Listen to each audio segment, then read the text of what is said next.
Podcast17, broadcasting from deep within Combine territory. It is every citizen's duty to resist the Combine and learn the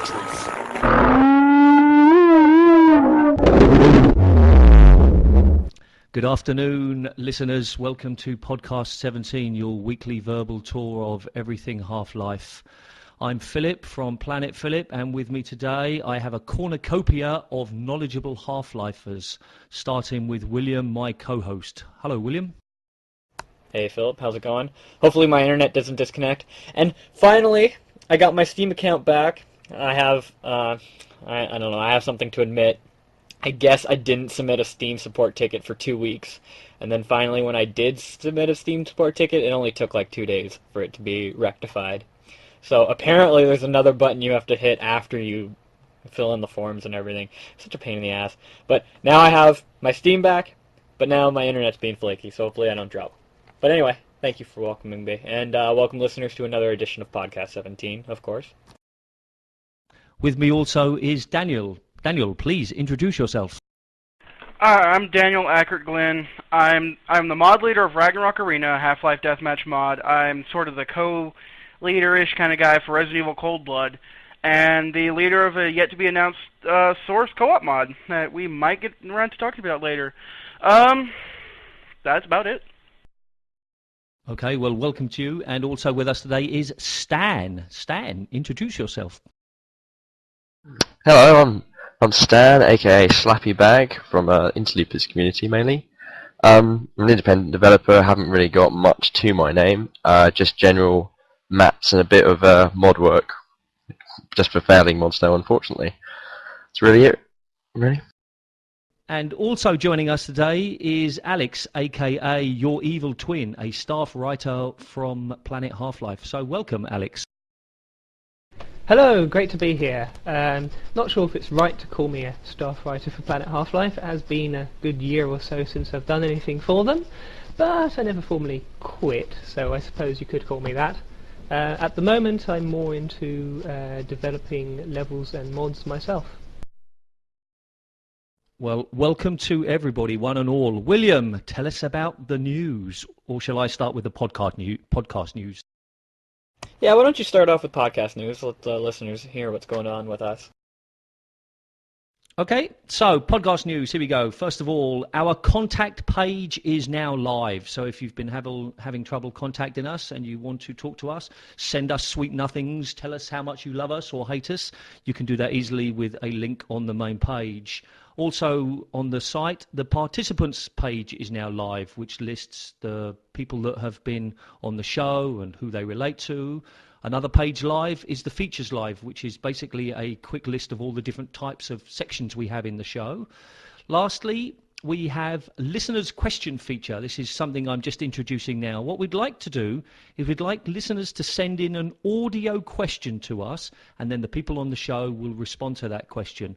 The kind of questions we're looking for are not specifically necessarily to do with Half-Life story, just general questions about gaming. The reason it needs to be an audio question is because we're a podcast, not just a website. So what you do is you record something and send it to us, and then we'll play it back, and then we'll talk about it. And lastly, to do with the podcast itself, is we've been receiving decreasing number of ratings or votes through each show, and I'm just curious as to why that is. We started with 67, and then we went down to 40, 30, and the last one only had 16. The votes are still high. We're very happy for that, but the number of votes.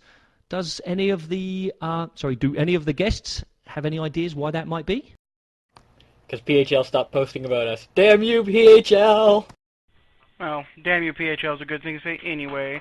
Kidding, of course. But people just like to say bad things, and people like to comment on bad things. And the first few shows, they were good, but they weren't too great. And I think you could say that because of the rising quality, people don't feel that they need to go out and vote one. They just say, oh, that's pretty good, and then they move on, or they make a comment, but they don't vote. Yeah, plus people are lazy. I'm curious, do you have a way of tracking how many people have listened or downloaded the podcast? Yeah, we do, and those numbers haven't really fluctuated, although we can't track iTunes listens. But we do track all the others, direct streams and direct downloads, and those haven't been really moving around a lot. Plus, the amount of comments we get hasn't been moving around very much either. It's just the ratings that Philip's worried about. I understand what you're saying, Daniel, about people only complain, but 90% of the ratings have been either 4 or 5. It's not that the first few received very low ratings and then slowly we got less votes, but the ratings went up. The ratings themselves have been either 4 or 5 with the occasional 1, but it's not that. It's just the number of people voting. I don't know. Maybe people are just lazy. Stop being lazy. Vote.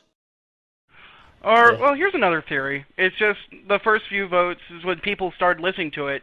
You've got repeat listeners now, and they just don't feel that they need to vote, which is obviously wrong. They need to vote right now. Yeah, Exactly. I voted on the first 2, and then haven't from then on, really. Because it just... Yeah, it's true. My original one I haven't counts. voted either. just go down the When this list. finishes, I'll be sure to go and vote. Yeah, just go down the list. Everybody who's listening right now, go down the list and just click 5555555. That's all you gotta do. It's really that simple. Just upvote us. It's important to us. It feeds our egos. And also, Philip forgot to mention that there's a lot of activity going on in our forums. We've opened up a whole bunch of forum boards now, as per popular demand. You can go on there and chat and rant or whatever, talk about anything. We got some cool people posting some shots of their maps, and there was one guy on there who wanted to know something about Half-Life. So, I mean, the boards are active, and there's actually some really interesting conversations. So, head up over on the boards, and yeah, keep active. So I think that's it about podcast news. Anything else, Philip? No, not that I can think of. We have something to announce probably in the next couple of weeks, but nothing that needs to be done now. All right, so moving right along, we're going to talk about Left 4 Dead right off the bat, as we always do. And this week was a big week because, as you all know, Left 4 Dead was released. I hope you all had a chance to play it and get some opinions on it. And our first news story follows just exactly that. Gabe presses the big red button. You can check that out. There's actually a device in Valve to where on every release they hook it up. I think it just has an Ethernet cord and a power cord attached to it. But they just hit this big red button, they flip all the switches, and away the release goes. And it's fully working too, which is actually pretty interesting. So anyway, Left 4 Dead is released. I want to ask a few of the other guys, what do you think about Left 4 Dead? Boring. Really? Why is that? Blasphemy. I felt really pumped the first time I faced a horde of zombies. I was like, oh yeah, zombies, great! Second horde, zombies. Third horde, zombies. The weapons are boring, and they feel like they've been copied directly from Counter-Strike source, and there's no variation on them. You've literally got machine gun, bigger machine gun, shotgun, faster shotgun, pistol, and then some explosive devices. And I'll give Valve this, the maps are beautiful, and I love them. Unfortunately, there's no story behind them. There's no story behind the character. I don't feel any real reason to play.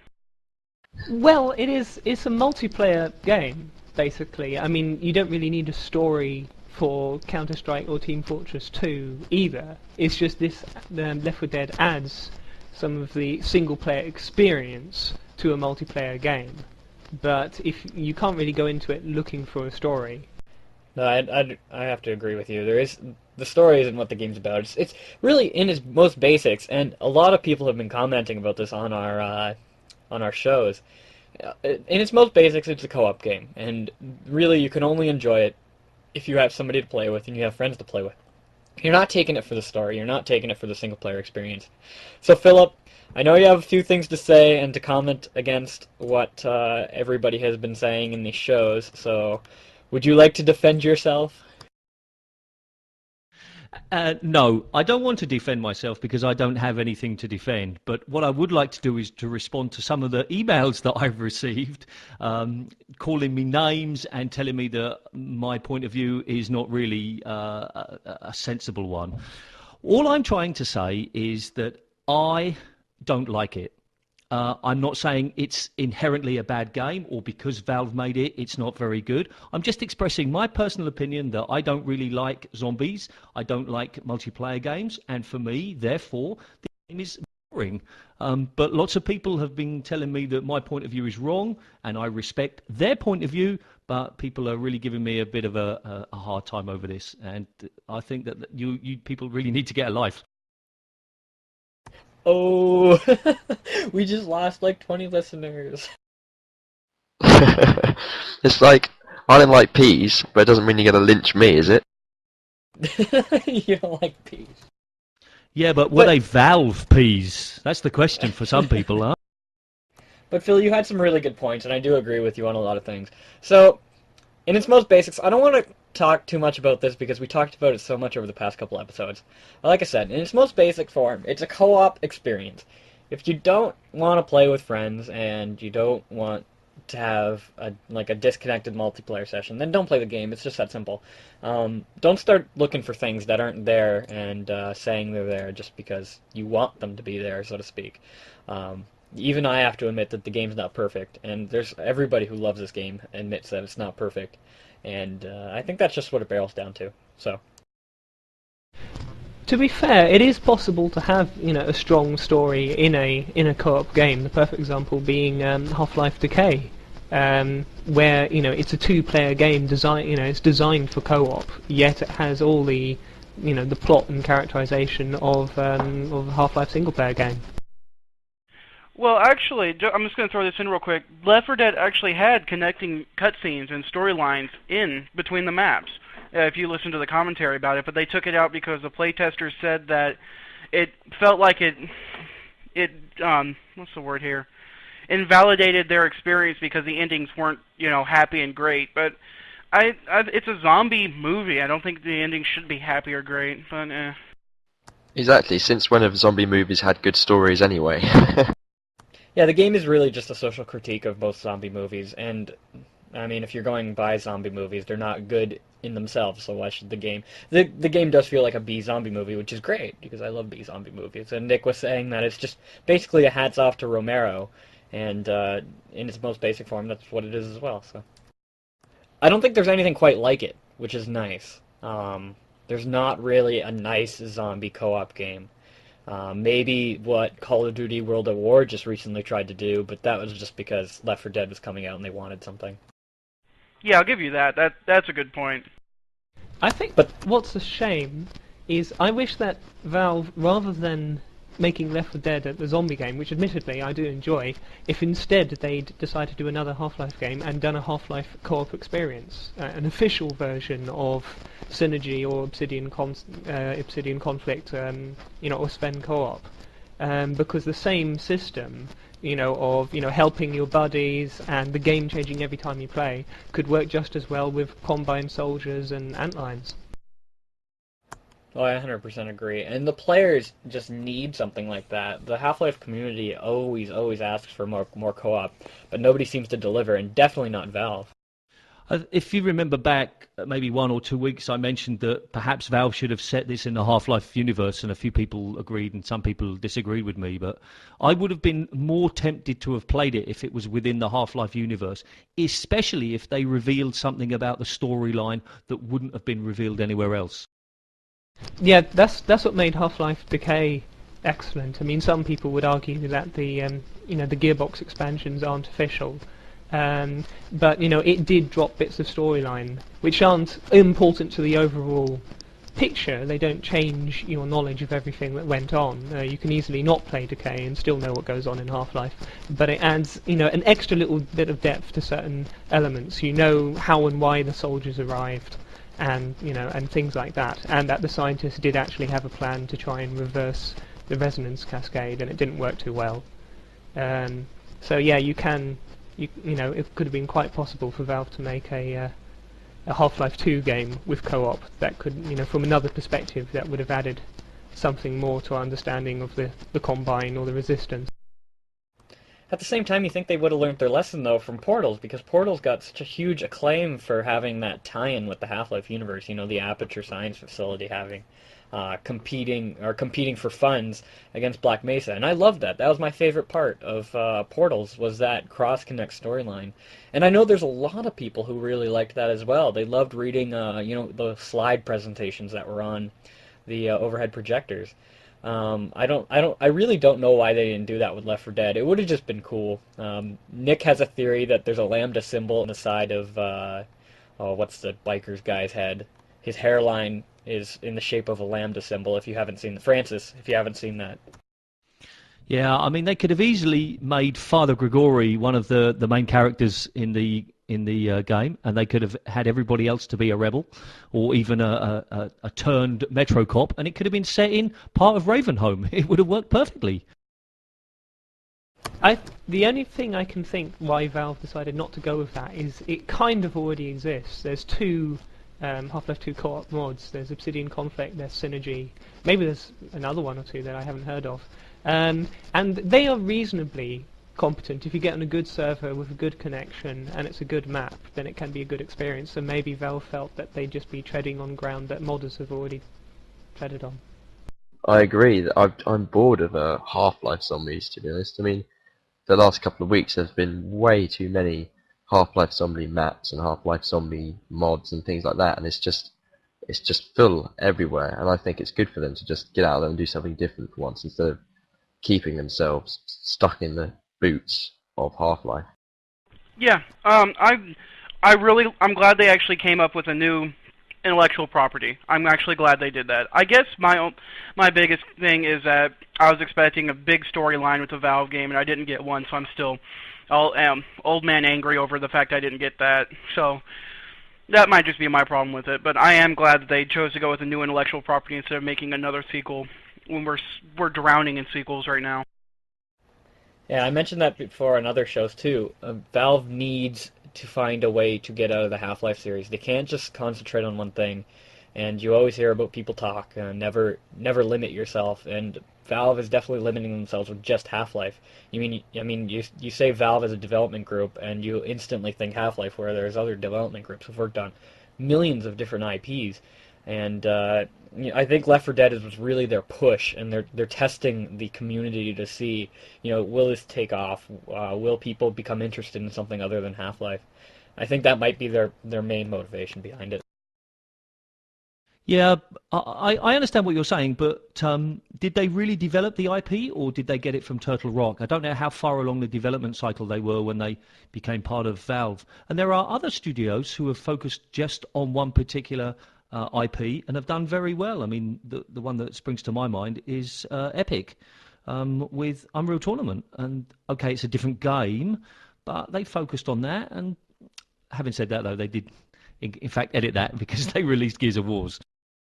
Yeah, and actually, Unreal Tournament 3 wasn't that great when they moved on to Gears of War, so I guess you could say maybe it's time to stop constantly making Unreal Tournament games and start moving with Gears of War and whatever comes after Gears of War. But it's clear to me that, first off, two points. First off, Valve made a conscious decision to keep Left 4 Dead like Turtle Rock made it. They could have easily added Half-Life related information into Left 4 Dead, but they didn't. They had lots of time to do it. They had lots of room to do it. And secondly, it's clear to me that Valve didn't put their top heads on Left 4 Dead. You don't have Mark Laidlaw writing the stories. And you don't have the people who really coined the Half-Life universe working on Left 4 Dead, which is interesting because they're kept behind closed doors working on other things, Half-Life related most likely. And I think what happened with Epic is that they took their entire Unreal team and worked on Gears of War. And that was a clear move, whereas with Valve, they just have a subset of their group working on Left 4 Dead and still keeping their top players behind the doors, so to speak. That is a good point, yeah. But anyway, a couple more things to talk about Left 4 Dead. Just that they've reached 30,000 players in one day, which was extremely interesting. On the release day, there's 30,000 players playing Left 4 Dead, and I've been playing a lot of EVE Online right now, and there's not even that much playing at one time in a whole day, and that's interesting, and that's an MMO. So just give you a little comparison there. Metacritic has given it, I'm just opening up the Metacritic right now, it's an 88 Metacritic review, which is insane. That's a really high score for Metacritic, and 9.6 user review. So it's interesting to look at that. So the game is getting pretty good acclaim. Yeah, I haven't actually got Left 4 Dead yet because rather than going through Steam, I pre-ordered it through Amazon and get it much cheaper. I usually get everything through Steam; it is cheaper, but in this case, Valve seemed to have priced it a bit high. How much are you paying through Amazon? £19.99 was the pre-order price. That's about as much. That's about as much as it comes to if you buy the whole 4-player pack. Yeah. Yeah, I think that's got more to do with the exchange rate on Steam than anything. Well, that's the thing. The Steam pre-order price was $45, which would come to about £30, and so I've gotten it for £19. But of course, it means it's released, the retail version released slightly later than the Steam version, and also with Super Saver delivery, it means I still won't have it until next week. Still a big difference though, 30 to 20. Yeah, I figured it's worth waiting a week for. Yeah, and Steam is. It's interesting to see though because Steam is so synopsis with cheaper prices. They always release games and they're ridiculously lower than retail prices. I was surprised to see Left 4 Dead price so high, to be honest. But I have one more thing to talk about Left 4 Dead, and it's on the show notes. I was listening to other podcasts this week, and obviously everybody's talking about Left 4 Dead. And they mentioned something that we haven't really covered, and that's the only one game mode type of play. Let me kind of explain how this works. Left 4 Dead clearly has only one type of game mode, and that's co-op. Obviously it has the infected versus play, but that's not their center focus. Games nowadays are coming out with so many different types of game modes, and what they do in essence is they separate their players from one game mode to another. So say you want to play Capture the Flag, and like 80% of the population is playing Deathmatch. You go into the game disappointed. So what do you guys think about Left 4 Dead in games in the future possibly only having one game mode and concentrating on only that one type of gameplay? How many other games do you know that have co-op but different game modes that's in the same vein as Left 4 Dead? I mean, something like Unreal Tournament is I think that as more multiplayer rather than a co-op game, even though that you'll play with your team. I'm not sure that you can make an exact kind of comparison between Left 4 Dead and those other types of games. Sure you can. I mean, the Halo games, you can play Halo single player, or you can play through the story cooperatively with someone else, or you can play multiplayer deathmatch. And Half-Life for PlayStation 2, you had the Decay co-op mode, and you also had the standard deathmatch, and you also had the standard Half-Life single player game. I keep bringing up World at War, Call of Duty, but Call of Duty is one of those games with a million game modes, and they also have it too. You have single player, you have co-op, you have the zombie co-op, then you have deathmatch, and then you have like capture the points, and it's just so much stuff in one game. It's kind of ridiculous. Yeah, but is it a co-op game? Yeah, you can play the latest Call of Duty does have you can play the standard single player story as a co-op experience with several mates. Yeah, but the thing with those is it's primarily single player, isn't it? And co-op is kind of like an extra multiplayer mode, whereas Left 4 Dead is built from the ground up. Co-op, co-op, co-op. What I'm trying to get at, though, is that those things do seem like tacked-on extras, whereas Left 4 Dead, they just concentrate on co-op. What I'm asking is, do you think removing those tack-on extras and just concentrating on one game mode would be better for the community or the gaming scene? Even a bad game becomes good if you can play it cooperatively with someone else. Ooh, I'm not sure I agree with that. Because you have fun playing with your friend, you have a laugh together. I mean, if a bad is actually if a game is actually horrible to play, then I suppose that would apply in co-op. But if a game is merely mediocre, the fact that you play it with someone else can boost it up. I agree with that as well. There was a mod for co-op for the original Far Cry, and playing that just so much better than playing it on your own. I didn't really enjoy Far Cry. One thing I'm very curious about is how long it will take the community to actually introduce new types of game modes. Will they make a capture the flag, or will they make some kind of new game modes to add on to Left 4 Dead? What do you think? Will they? Well, technically, Left 4 Dead does have two game modes as versus and cooperative. I don't know. It just doesn't. I don't know if it would fit with with other game modes. You could make a solid single-player experience. You could remove the co-op aspects, but keep the way that the game changes every time. Sin Episodes Emergence did that. What enemies you encountered, what weapons they were armed with, would change depending on how you're playing the game. I think we're going to be seeing a lot of community-based maps where we're going to see different types of game modes built into the co-op experience. Like, I'm just throwing this off the top of my head, but maybe in a custom-made campaign, there's going to be like a briefcase that you have to go capture or grab in a zombie-infested apartment building and bring it back to, I don't know, say like a truck, so that, I don't know, the government can use these vials in the briefcase to cure the infection. I mean, that's just right within the co-op gameplay type, and that's essentially capture the flag. That sounds excellent. I hope someone makes a level like that. Now you've said that, I'm curious whether somebody will actually reverse engineer it and release a single player version where you, I mean, I know you can play just with your friends and stuff, but maybe, you know, add more elements to the story or take away the other people, because I don't like squads. I wonder if somebody would do that. You loner, you. Okay, I think that's enough Left 4 Dead. I think that's enough Okay. Left 4 Dead. Very quickly, William, I want to mention the demo. I noticed that my demo stopped working, and I'm curious whether other people have had the same thing, whether your demo actually stops working completely once you've downloaded it and the game was released. Anybody? Nick has said that the demo has been repackaged, as far as I know. I don't know if he can confirm that, but I think you remove your current demo and you can download a new demo that is repackaged with a different type of gameplay. I haven't played the new demo. I have the full game, but there is a demo available. Oh, okay. I'll do that then. I'll delete and try again. So that's the situation with that. Okay, Half-Life news. Enough about Left 4 Dead. We're going to get to the releases first, because the releases are always the interesting things to talk about, and there have been tons of releases this week. Most notably, Half-Life Zombie Edition 1.0 and 1.01, the update demo, has been released. And we all kind of had a chance to play this, because I know a few of you were playing this before the recording. What do you guys think of this?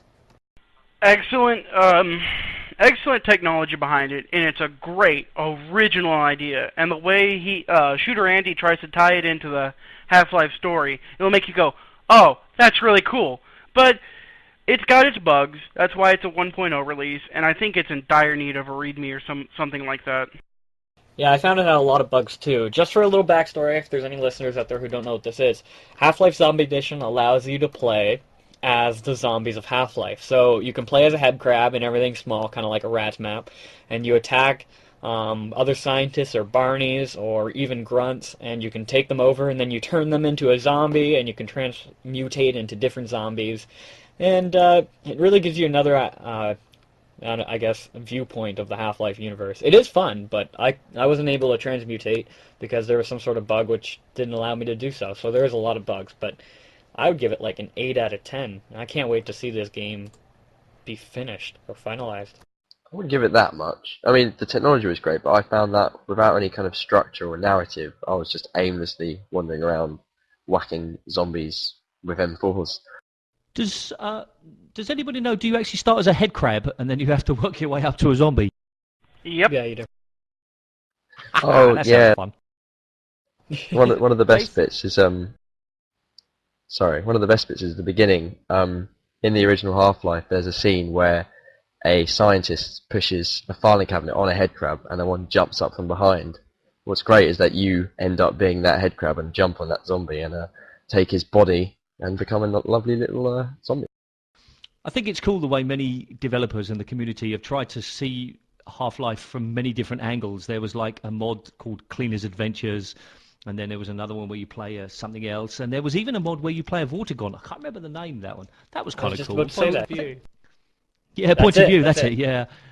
I mean, that's a cool thing, and I love the way the community does that, especially if they tie it tightly in with the story, like it sounds like Andy has done with this Zombie Edition.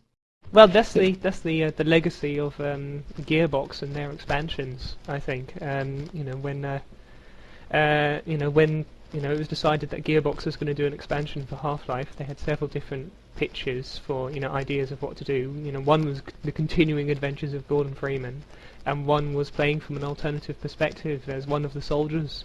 And Valve loved that idea, playing through Half-Life from another angle. And since the success of Opposing Force, it's become, traditional in the mod scene, Half-Life all over again from a new angle. That's what's great about our scene too, is that people make so many different segues of Half-Life, and it's nice. Everybody loves to throw in their own 2 cents of how they think something will work. But anyway, I think it's an excellent mod, and there's definitely some potential. Hopefully, he can work out those bugs, and that's what this demo's all about, though. We always talk about demos, but hopefully he gets enough community feedback so that he can work out all these bugs. So when he finally releases the game, it'll be bug free, and everybody will be able to just play it vanilla without editing anything. I'd like to take issue with demo releases within the community in general. I don't think these things should be called demos. I think they should be called public betas, because demo gives people a completely different impression. And if he's looking for bugs and he wants feedback, then that's fine. Then it's a beta. But if he's releasing something to show you what's about to come, then I think that's completely different. And the same with Wilson Chronicles, which we're going to talk about. They're not talking about releasing until the third quarter 2009. So, I mean, that's not a demo. That's a really early beta. Right, and that is actually our next point of topic, and that is Half-Life Wilson Chronicles. And this is another public beta, as Phillip says. I didn't like this one as much. I actually had to go into the config files and change a variable so that I can get it to run. But other than that, it wasn't that fun. I just felt it extremely linear, and there's nothing special about it. I don't know. And also, on top of it's in French. None of it was working really properly. Has anybody else played this? I gave it a quick shot before we started recording, and it's French, and I had to change the config files just like you, and it was just rather confusing, really. Didn't really know what was going on or what I was supposed to be doing. Just running forwards, shooting stuff. Yeah, Well, there's nothing special about it. Go ahead. I mean, to be fair, I haven't tried it myself, but if it's in a foreign language, then you should kind of expect it to be confusing. You can't mark something down for being in a foreign language. No, that's not what I mean. I guess I should clarify. There's a lot of issues with it when, for example, when there should be a caption of something, it'll just say Demo Title 1 or Demo Title 2 or Demo Title 3 because he hasn't tied those in with the titles.txt file. And you can see the stuff that's supposed to be printed, but he just didn't do it properly. And I'm not liking it because it's in French. I'm not the reason I don't like it is because it's extremely linear and it was boring, to be honest. There just wasn't. I can't even remember anything significant from it. Just talking about it now, so. Of course, I can't comment on the linearity. You might be right about that, but what can be difficult when doing something like subtitles or versions, for other countries, other languages, is sometimes the game files and directory structure can be different between language versions. I remember the French mod Half-Life Invasion, which was 90% of the game was just fighting enemy soldiers. They didn't say anything if you were English because the location of the sound files was different, and so I sent them a tiny little patch that let the grunts actually be able to speak, which greatly improved the game. But if they were totally unaware of it, they didn't know that the location of the English sound files is different to the French. That's another good point. I never really thought of that. So I guess I can't knock it for that. It just wasn't exciting. That's basically my final review of it. Next on our list, and I think we're going to have a lot of heated disagreements here, is Transitions was released for Half-Life 2. I'm not sure if it was released this week, but it's on Planetphillip, and I couldn't find it really anywhere else, so we're just going to say it's released. And Phillip, you want to talk about this? Yeah, it's actually quite old. I can't remember the date. I'll check it up in a second. But I quite liked it, which is unusual for me because normally I'm really ultra-critical, and most of my readers didn't like it either. But I felt that it actually introduced a new game type, where you had so little chance to survive. You had to use the energy pools, and you almost had to sit in those energy pools and, fight off the attack for the Vortigaunts and then move on again. And a lot of people complained about the textures, which, they were low res and they weren't very good. But I quite liked it because it was just something a little different. I don't really like Zen. I never liked Zen in the first game, but it was new. So I was kind of, I quite liked it. Anybody else? If you mean by new game type, you mean annoying, repetitive, shoot Vortigaunts in the face, and has nothing to do with the Half-Life storyline, I entirely agree with you.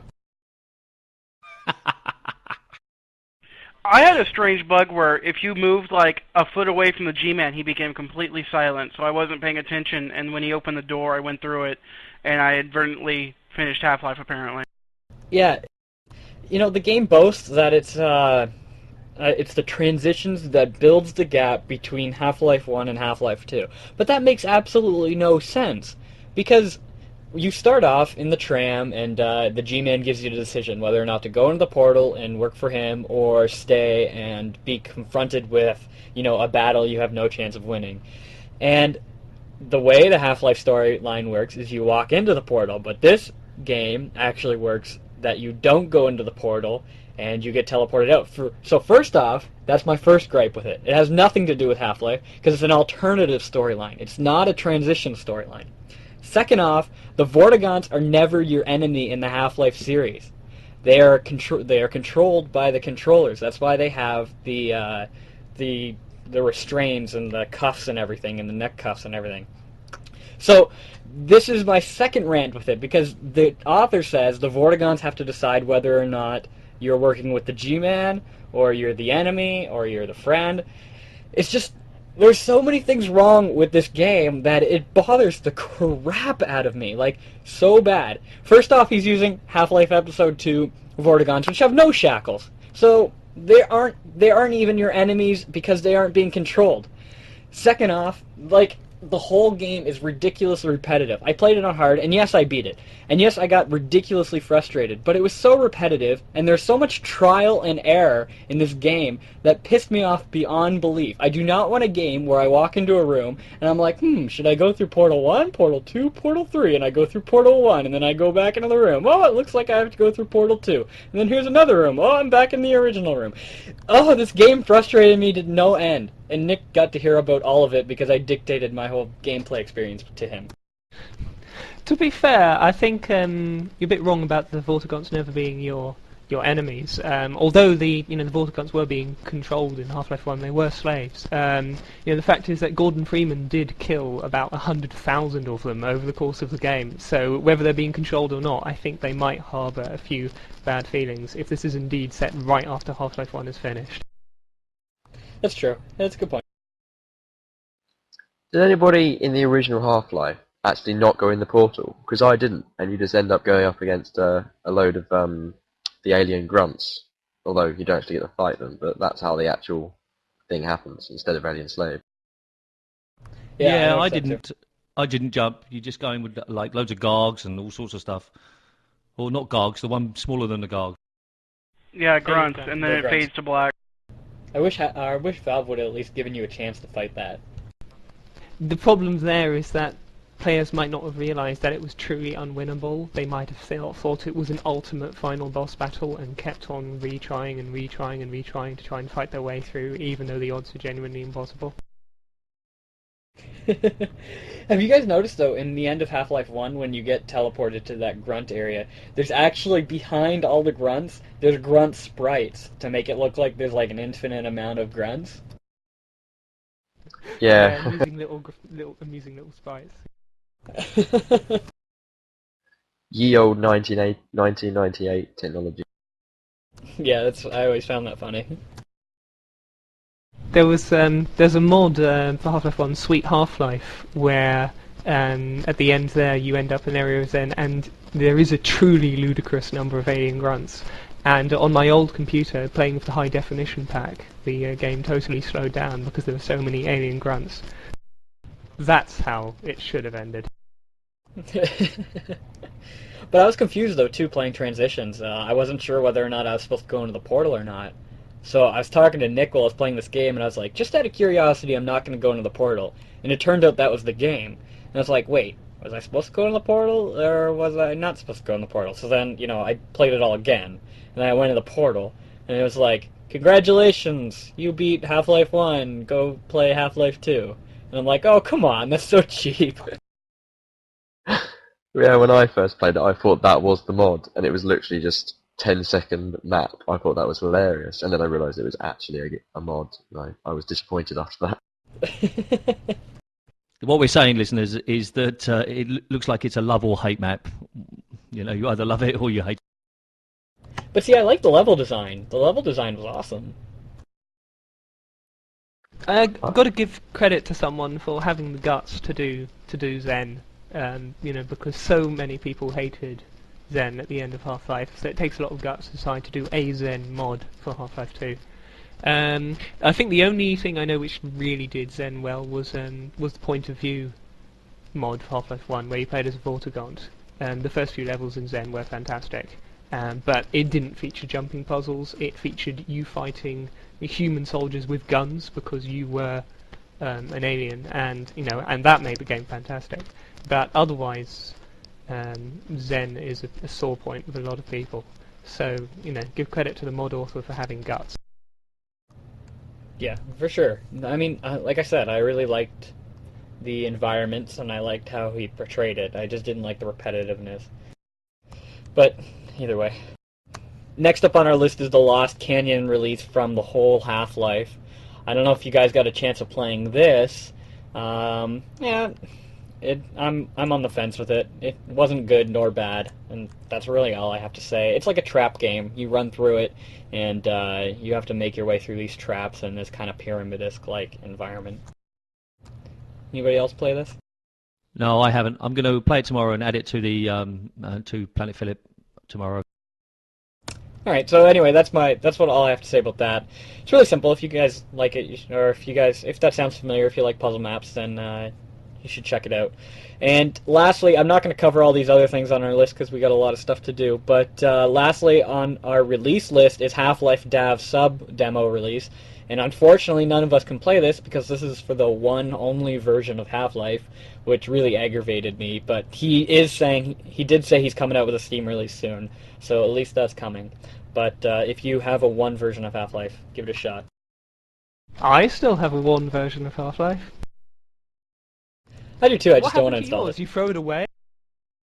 No, it's I in think my most list people somewhere. have it. Yeah, exactly. I think most people, like William, I have it. I have many. But we just don't install it because installing Steam is too easy now. Yeah, I just have to dig it up, and then I'd have to find my CD keys. It's not... Nah. Alright, now up to some updates, and we're just going to shoot through this because I always take so long to do this, and I apologize.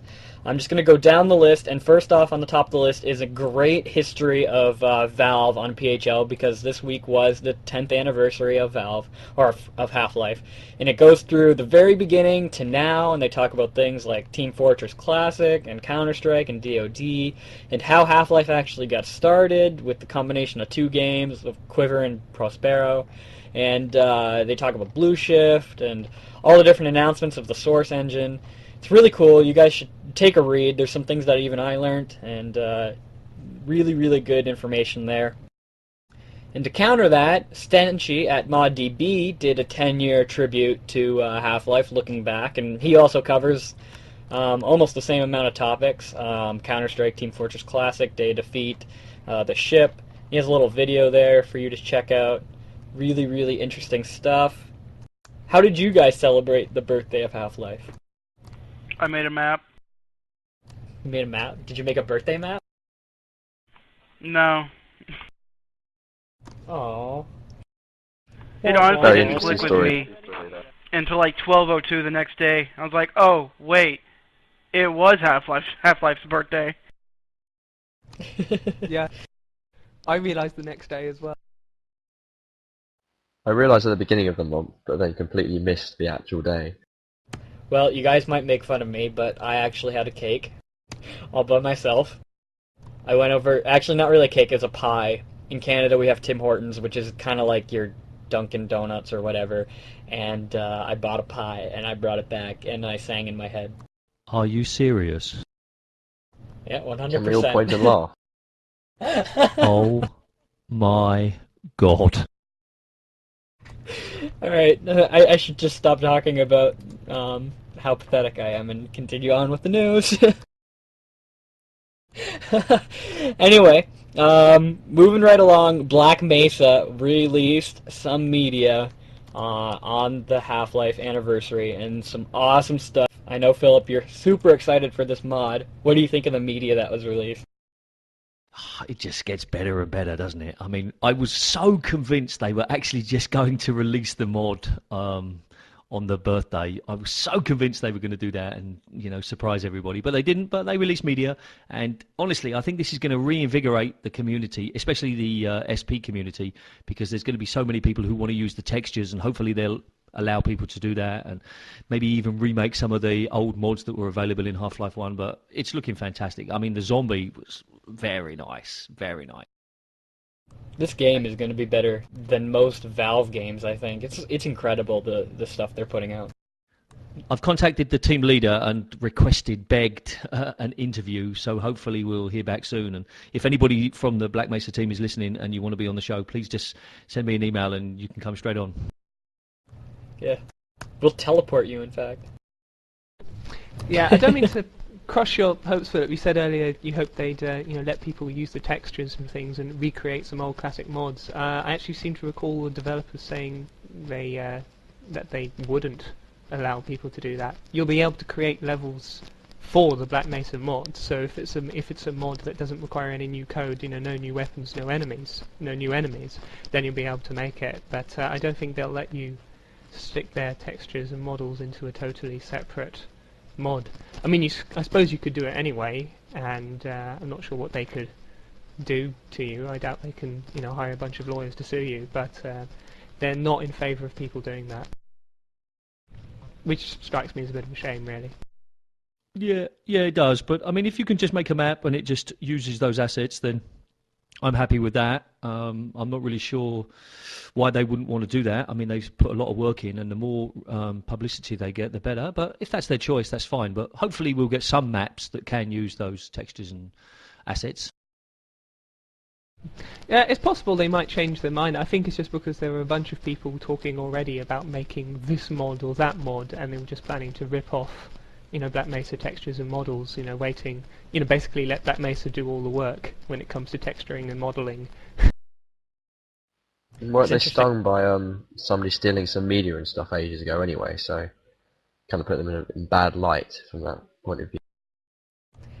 It's interesting you bring that up because, I usually don't talk about SMod mods, but there's an SMod mod that just recently shut down because I guess they were stealing data from another SMod mod, and the guy that was getting his data stolen or used in this version of SMod got really mad and immediately posted on their ModDB profile, like, "Shut this down, I do not give you permission to use my stuff." And there was this huge flame war going on ModDB. It was all very childish and overdramatic, but interesting to watch nonetheless. I always thought it was pronounced smod. Yeah, I don't even know. I say SMod. I think most people say SMod. Never occurred to me to call it SMod. So, Black Mesa looks awesome. There's the story behind that. FireArms 2 also released a media update, and it was interesting because there's like two FireArms 2 mods. I don't have the other link here, but both of them released media on the same day, so it gets confusing during that, or in that little sense of things. So check that out. If there's links on the show notes. And I promised Duck Sauce that we'll talk about Fragout. Maybe you guys can just take a look real quick in the ModDB profile and let me know what you think. It looks really well done. It's kind of like a funny grenade mod, and Duck Sauce is working on this, a listener of Podcast17. And they did release some new things. There's some new images out there about a new wind-powered boat grenade, and they define their game mode plans and everything. There's a video there too. It looks pretty cool. What do you guys think? Yeah, I mean, everybody knows I'm not multiplayer fan, but I like the idea. They've decided on something. Like, we're just going to use grenades. How many different types of grenades can we think of? I think it's kind of cool. I respect that. So keep up the good work. It makes me think of old classics like Bomberman. You know, a game where you are a guy with bombs. You don't get guns. You're forced just to use bombs. It's a different sort of gameplay. You know, a bit more tactical. As long as the grenades aren't, as long as the grenades are all timed rather than instant detonation, there's that bit of a tactical element to it. I think it looks really cool. It'll be fun. I can't wait till it comes out.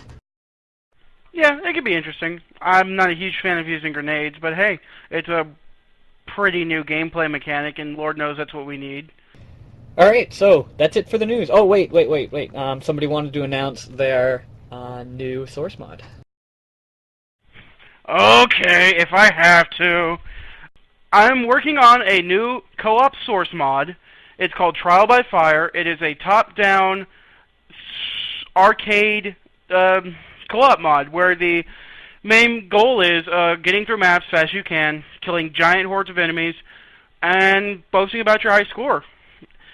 A lot like, say, Ragnarok Arena. One of the main things I'm working on with this mod is a lot of replayability.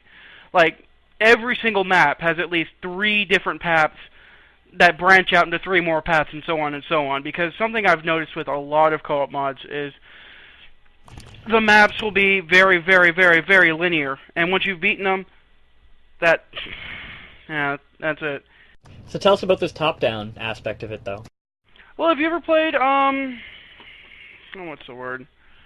I just totally lost it. Smash TV, or Gauntlet. A lot of the older arcade-style games. Yeah. It's a lot like that. There's also Shadowgrounds, which was released on Steam. I enjoyed that.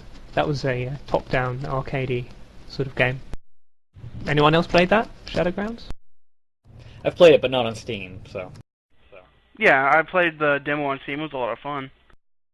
So this should be interesting. You don't see, you see co-op, you see a lot of top-down co-op games, most notably, I just recently played Space Siege, and, the whole Dungeon Siege franchise is kind of top-down-ish. But that's more of an RPG fantasy type.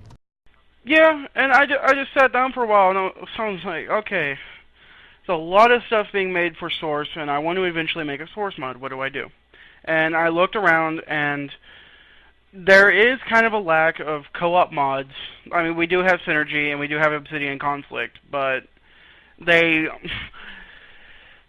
it's just a carbon copy of Half-Life 2 in co-op, which is its own thing, and no one's really moving away from the first-person aspect.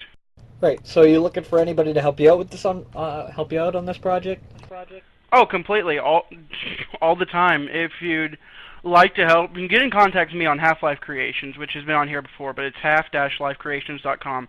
I should have a site up soon, but the United Servers against Jed decided to work against Daniel this week, and my domain hasn't been working correctly at all. But once that's up, it'll be trialbyfiremod.com. And as soon as that's up, we'll put that in the show notes, so all you listeners out there can head on over to the site. So if you see it on the right-hand side, go ahead and click it and check it out. So yeah, that sounds interesting. Thank you. Yes, good luck with that. So Philip, you want to move us into the discussion? Okay, so today's discussion is really about how much time you spend playing maps, or how much time you spend playing mods. Sorry, how much time you spend playing games. I'm curious because I'm really quite different from most players in that I probably buy one, maybe 2 games a year, and that's it. And most of my time is spent playing mods and running on the website, of course. But I'm just curious, do most listeners, and the guests as well, do you spend more time playing maps and mods, or do you spend more time playing retail games?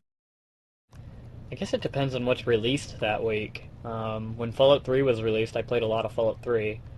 And I don't know, this week I've been playing a lot of mods and maps. It's different every week for me. I'd say I play more retail games than mods, I think. The first couple of years after Half-Life 2 came out, I was mostly playing, mods, rather than other retail games. But nowadays I tend to play more retail games. Funny enough, back with Half-Life 1, I kept playing Half-Life 1 mods right up until Half-Life 2 came out, and after the Half-Life 1, I must have played a good 100, 200 mods for Half-Life 1. I agree. I've been playing more retail stuff. Whenever a mod or map has been released, I always try it, but they never seem to hook me and keep me playing like a lot of the quality retail stuff. Well, I find I go through mods and maps so quickly that they really don't give me a chance to play them for the whole week. I mean, I'm not going to play a single-player mod a second time during the week, so I'll just, default back on the retail games I'm currently working on. Yeah, of course. I mean, the amount of time that a retail game-wise gives you is a lot more than a mod. But if you were to add up all of that time over the year, I'm curious. I posted this question on Planetphillip back in August, and I got 96 votes, and 65% of them said that they spent more time playing mods than games. So that's kind of interesting. I think I've mentioned this before. If I was a game maker, I'd be a little upset with people like Valve, because when they release a game, you know that hundreds of people are going to make mods, and that kind of takes away the time that those people are away, have less time to play your retail games. Well, part of it for me is I play a lot more mods than I play retail games, but here's how you get a mod. You go to moddb.com, you click download, you download it, you install it, you restart Steam, you play the mod. Here's how you get a retail game. You make sure you want to buy that retail game. You go to the store. You pay $50, you bring it home, install it, and play it.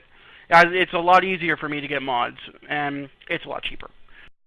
That's a good point, too. With that said, though, I will never interrupt. Like, if I'm playing a retail game, I will play that retail game until I beat it, or until I get fed up with it. I will either put it down and stop playing it, or beat it and put it down. So I'm not going to go ahead and play a different retail game while I'm playing one already, if you follow what I'm saying. However, I will always interrupt the playing of a retail game to play a Half-Life mod that has just been released. And I will always interrupt another Half-Life mod for a newer Half-Life mod. So I guess there's just different types of gameplay styles. I think Half-Life takes priority. I just don't think it's enough. And there's enough there for me to just play more of Half-Life mods than retail. Yeah, it's a good point. I mean, I would be similar to you, William, that I'm like that. But what if there were many more mods that spent a lot more time? I mean, if you had to choose between a really good mod for Half-Life 2, for example, and a new game that was coming out, what would you choose?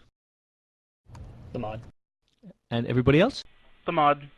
I think it might depend on whether it was single player or multiplayer.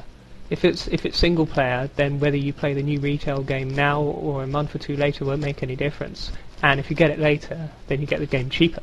If it's multiplayer, then you want to get in playing with everyone else, playing with your friends, in which case the multiplayer might come first.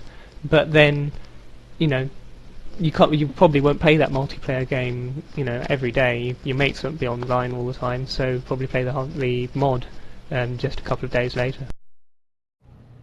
Yeah, Nick actually brings up a good point in chat. Nick and I are both extreme co-op junkies, so if there's any retail game that comes out that has co-op, we'll immediately play that, and any mod that has co-op, we'll immediately play that as well. Well, I'm glad I have two addicts to look forward to. Need their latest fix. Oh yeah. For me, it depends what they're doing.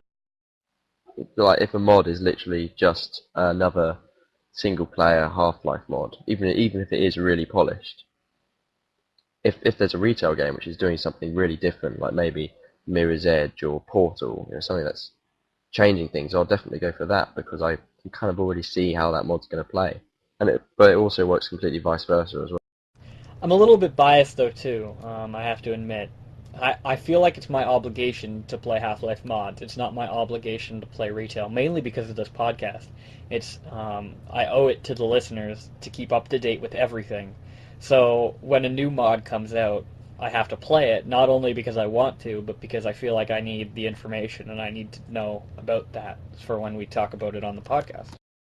Yeah, that's difficult. I mean, I used to be like that with Planetphillip before I focused on Half-Life, that everything I added I had to try and play, and I felt that eventually it had a negative aspect, a negative effect on me, because I was opening up these mods thinking, oh, I don't really want to play this, but I have to because I've got to post images or something. And I think in the long term that's really bad, that we should see something and say, do I want to play this, yes or no? If it's no, it's no. And you're right, we owe something to the listeners, but at the same time, it's our time and we all have limited time. So, those are our opinions on that. Yes, and if you're listening, tell us what you think. I mean, post on the comments of this section. Would you prefer a new game, or would you prefer a really good new mod? I mean, the thing is, those that have come over from Planetphillip might be a bit biased, because people visiting Planetphillip tend to be into mods.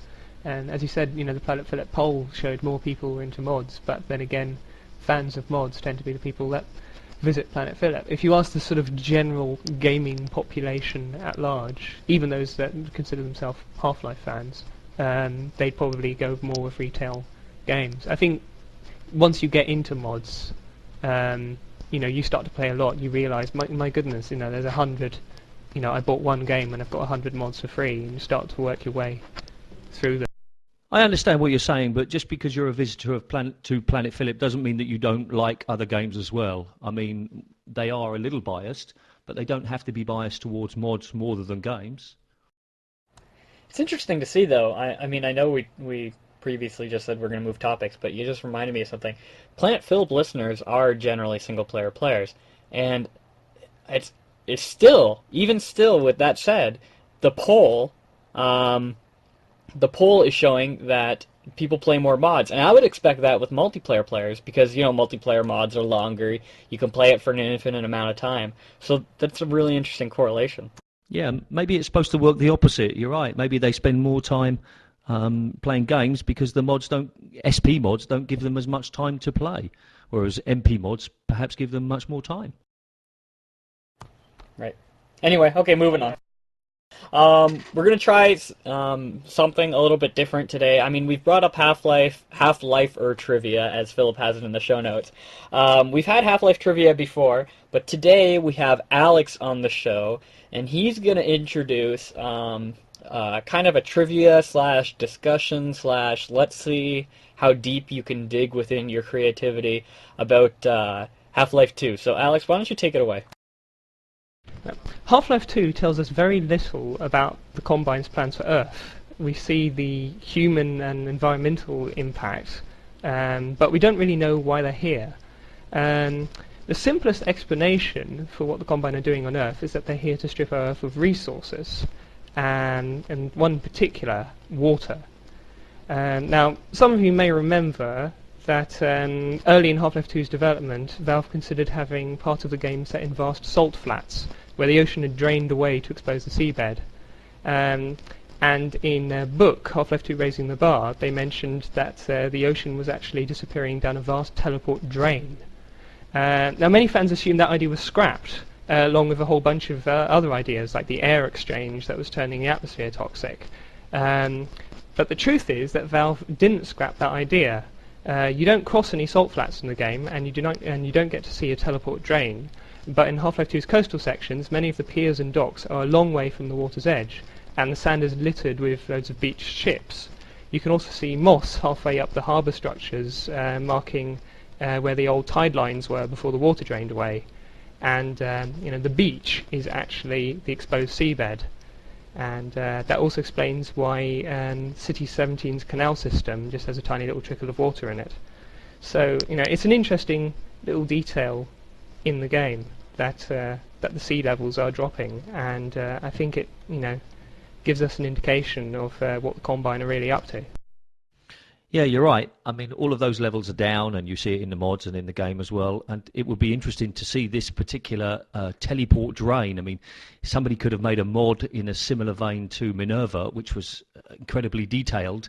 That something like that could have been a fantastic setting for a particular mod with the drain. Do you think that all the fact that a lot of the Episode 3 media, which isn't very much, admittedly, is set in Antarctic and the Borealis is there as well. I know some people think that it just happens to be that the Borealis is in Antarctica, but from some of the media I've seen, it seems that the advisors have got some kind of base set up in the ice, and I don't think that that's a coincidence. Anybody else? I just think it's there. I think it's an isolated area where they can conduct research, and that's why it's in the Arctic. But I think we're going to learn a lot about what the Combine are doing when we get to the Borealis, because the Borealis has little to do with City 17 and so much to do with the rebel involvement, and there's so many intelligent people most likely stationed at the Borealis that we're going to be able to hear a lot of what they're going to have to say about what's going on. I got the impression, with the whole advisor base that you mentioned, that the Combine have found the Borealis and they've set up a huge installation to study it, or to strip it bare and extract its technology, something along those lines. It would be cool if we got to see some kind of central main Combine facility that was draining the oceans away, but I doubt it will play a part of the story. I think Valve are keeping it behind the scenes. So what other resources do we think that the Combine are stripping from the Human. Humans. Humans ourselves. We are a resource. They turn us into the Combine Overwatch transhuman soldiers, and one of the punishments for doing badly is supposed to be off-world reassignment, according to one of Breen's speeches in Nova Prospect. So it might not be merely a punishment. It could be that a significant military force from Earth is stationed in other Combine worlds. Eventually, when Earth becomes sort of uninhabitable, humanity, they'll take a whole bunch of us, turn us all into cyborgs, and have humans conquering new worlds for the Combine. The Combine are also taking the ideas noted from Zen, with the whole, we talked about alien slaves again and how the slaves were enslaved. They're doing the same thing with humans on Earth, which I think has a big part of it. Yeah, I mean, the name itself is very a big clue here. Combine. I mean, surely this is what it suggests to me, is that the advisors combine what they already have with the species that they encounter. And I think it might be nice to actually see some combined versions of some of the Zen inhabitants. I'm not sure. I'm trying to pick things off the top of my head, but some of the Vortigons combined with some combined technology. I don't know. Well, a perfect example of that sort of thing are the the flying gunships, because they're like half organic and half metallic, and even the Striders, things like that don't really grow naturally.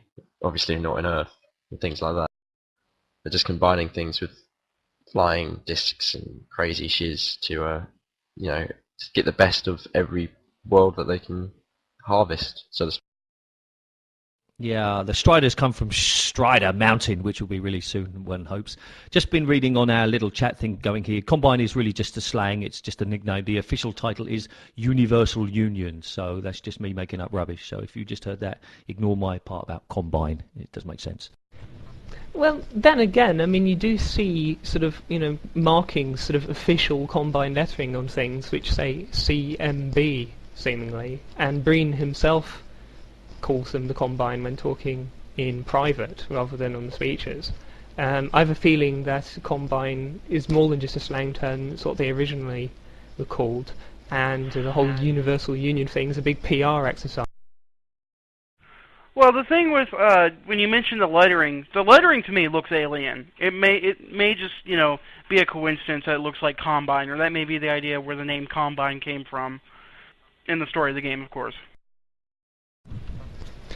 What I wonder is what the normal citizens of City 17 are supposed to be up to. At the start of Half-Life 2, you see them, just sitting around the place, scared and oppressed.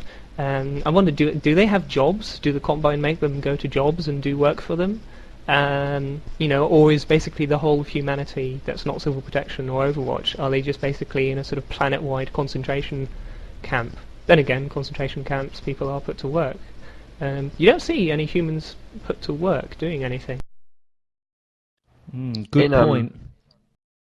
In Raising the Bar, in one of the original, yeah, the player was supposed to go through a like child factory, weren't they? Where the small children were working on combine things or whatever, and obviously that was scrapped for various reasons.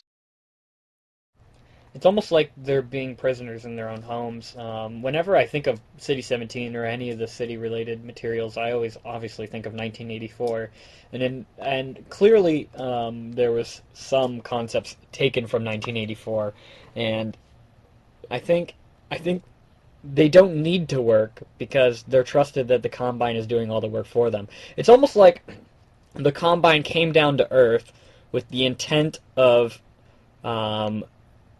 cutting, threshing, and then cleaning of the grain, almost, so to speak. And humanity was put on hold for a little bit while the Combine did their work. And then the humanity is led to believe that once they're done, the Combine will be able to leave, and then they can go back to their normal lives. So if any listeners want to add anything to that, you've got your own theory that you'd like to tell us about, or you think that we're wrong, then, tell us. Send in an audio question or an audio correction. Okay, so moving on. We're now on to Website of the Week. This week I've picked a website that was actually quite useful for people. It's called Tweak Guides, and it's simply tweakguides.com, but we'll put the link into the sidebar once we publish. It's a site where you go to tweak your installation of games and some other software to make sure it runs really, really well. And it's very, very detailed. The person who runs it does this for a living now. So every time a new game is released, or one that he's particularly interested in, he buys it and he goes through all the settings, and it has an excellent section for Half-Life 2. So if you find that your Half-Life 2 installation is stuttering, or it's not giving you the best frame rates, or you want to increase the resolution, take a look at this because it really can help. And he also has a great guide for Windows XP as well, and possibly Vista. I haven't checked because I'm still on XP. What about the guests? Have you visited this website?